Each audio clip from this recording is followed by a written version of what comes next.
तो इंडिया नहीं हमें भारत कहने पर गर्व होना चाहिए, ये संदेश देने की कोशिश की आरएसएस चीफ मोहन जी भागवत ने।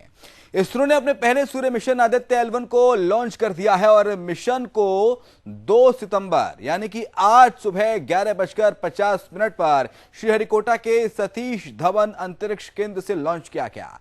भारत के इस पहले सौर मिशन से इसरो सूर्य का अध्ययन करेगा।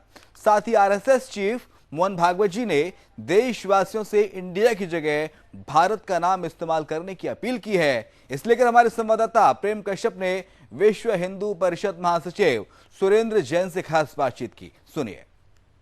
सुरेंद्र जैन सर हैं। सर पहले तो फर्स्ट कॉम्प्लीमेंट आपका चाहूंगा कि चांद के बाद अब सूरज पे भारत ने कदम बढ़ाया, क्या कहेंगे? अभी दिशाएं और भी बाकी हैं तय करने के लिए। अभी हमने संपूर्ण ब्रह्मांड कवर नहीं किया है, ऐसे और भी कई ब्रह्मांड हैं।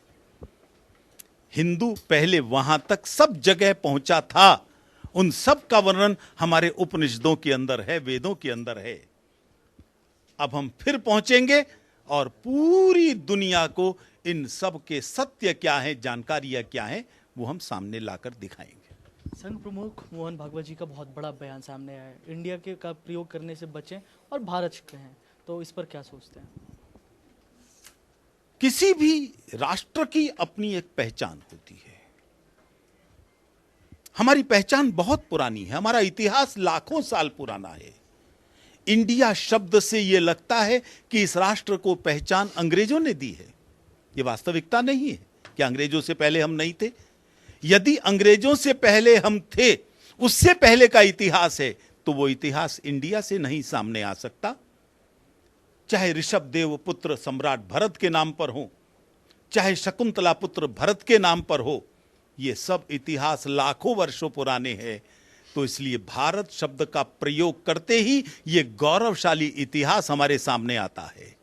और मैं आपके माध्यम से देश की युवा पीढ़ी से अपील करना चाहूंगा, आप भी भारत शब्द का प्रयोग करें और भारत के इतिहास को अपने अंदर समेटने का प्रयास करें। विश्व हिंदू परिषद दिल्ली प्रांत ने भी एक पत्र लिखा है जिसमें कि दिल्ली के अंदर जो सजावट के लिए शिवलिंग के प्रयोग किए गए, कई जगह दिल्ली में 2 जगह धौला कुआं के आसपास भी किए गए, जिसके बाद कंट्रोवर्सी उत्पन्न हो गई है। कहा जा रहा है कि हिंदू भावनाओं का अपमान हुआ है। यह बहुत दुर्भाग्यजनक है। जिसने भी पवित्र शिवलिंग को शोभा की वस्तु बनाया, उस व्यक्ति के बारे में इतना ही कहा जा सकता है कि वह व्यक्ति विकृत मस्तिष्क का स्वामी है। क्योंकि शिवलिंग शोभा की वस्तु नहीं है, आराधना की वस्तु है। हम राजनीति नहीं करना चाहते और इसीलिए कल हमने एलजी को लिखा, आज हमने मुख्यमंत्री से मिलने का समय भी मांगा है।